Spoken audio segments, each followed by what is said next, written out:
Hi, I'm Father Joseph Mary, and welcome back to A Simple Word, where we reflect on the gospel for the coming Sunday.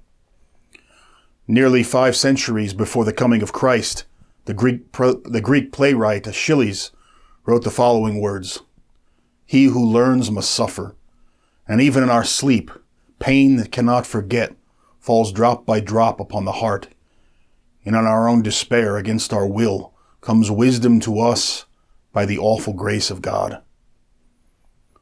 There's some truths we can't grasp, and some lessons we can't learn without facing our greatest fears and our heaviest crosses.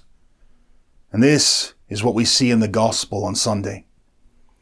In order to understand its meaning, it's crucial that we understand the scene and the setting. Jesus has long ceased to preach in the synagogues. The religious authorities have barred the doors, relegating him to the role of a pedestrian preacher, wandering from town to town and village to village. And suddenly there appears amidst the rabble of fishermen and farmers and peasants, a most unusual guest, the most unlikely of would-be disciples, the synagogue official. He was a man of considerable importance, the ruler and administrator of the local synagogue, and he was one of the most respected men in the community, a man who towed the line of Orthodox Jewish faith, a man who would have scoffed at the mere sight of this wandering carpenter. But not now. Now something had changed. Many of you listening have children, sons or daughters. Some of you have nieces or nephews. Children whose smiles set your heart aflutter, and whose suffering to you is like the pangs of death. Imagine now that this beloved child is gasping for her final breaths, as you look on helpless and impotent. What wouldn't you do to save her? What suffering or humiliation wouldn't you endure to hold back death? This official has come in the midst of his life's greatest tragedy. His 12-year-old daughter is dying.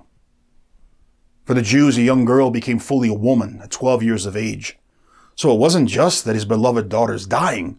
She's dying in the very midst of blossoming into full womanhood, when life is supposed to be so full of light and hope. She's gasping at the approach of death. And the synagogue official, he's powerless to stop it.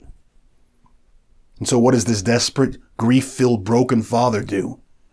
He forgets all of his pride. He forgets his prejudice. He forgets the friends who will surely reject him for such an act. And he throws himself down at the feet of this wandering heretic from Nazareth. He places his last and only hope in Jesus Christ. Please come and lay your hands on her. And Jesus comes. The massive, curious crowd following close behind. But even as the desperate plea fell from the official's lips, awful news arrives. Messengers from the official's house have come with the tidings of despair. Your daughter's dead. Don't bother this Messiah any longer. And surely all hope left that man. The walls of his life came crashing down on his heart. It was over. With terrible finality, it was all over. And suddenly into that hellish darkness came the words of Jesus. Do not be afraid. Believe.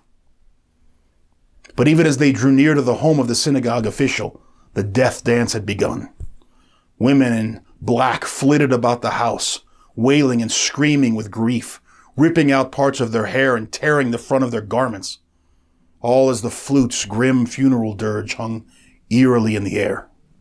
It was a macabre display of darkness, grief, and despair.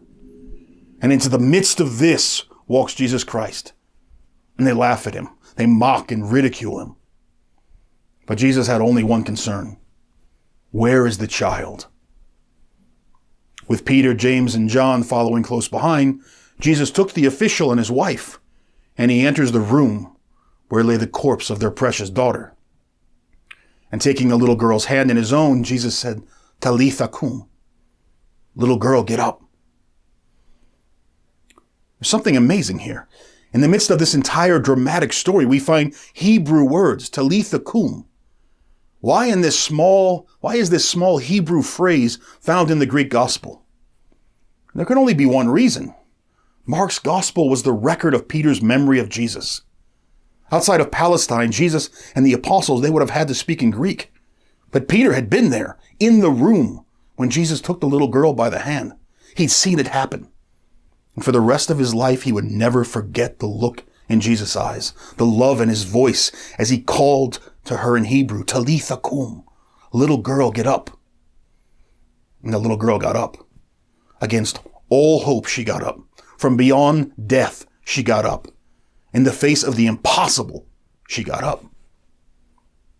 Do not be afraid. Believe, for nothing is impossible with God. And today, God speaks this living word to your life and to mine. Because somewhere inside each one of us is the synagogue official. The quiet desperation, the situations that kill us, the burdens, the struggles that weigh on our hearts, the trials, the fears that rob us of the joy of the children of God. And as we celebrate Mass this Sunday, we too throw ourselves at the feet of the Eucharistic Christ. We fall down like the synagogue official before the very same Jesus. It's not a symbol of his presence or a comforting display. It's the very same Jesus Christ. The same Christ who looked into the eyes of that little girl. The same Christ who called her back from death. It took the death of this daughter to bring the synagogue official to Jesus Christ. And so whatever you're facing today, whatever pain or struggle or desperate circumstances, remember that Jesus Christ stands before your life and he calls you to you with the same words. Do not be afraid. Believe and get up. I'm Father Joseph Mary, and thanks for listening to A Simple Word. If you found this helpful, please be sure to like, share, and subscribe, and we'll see you next time.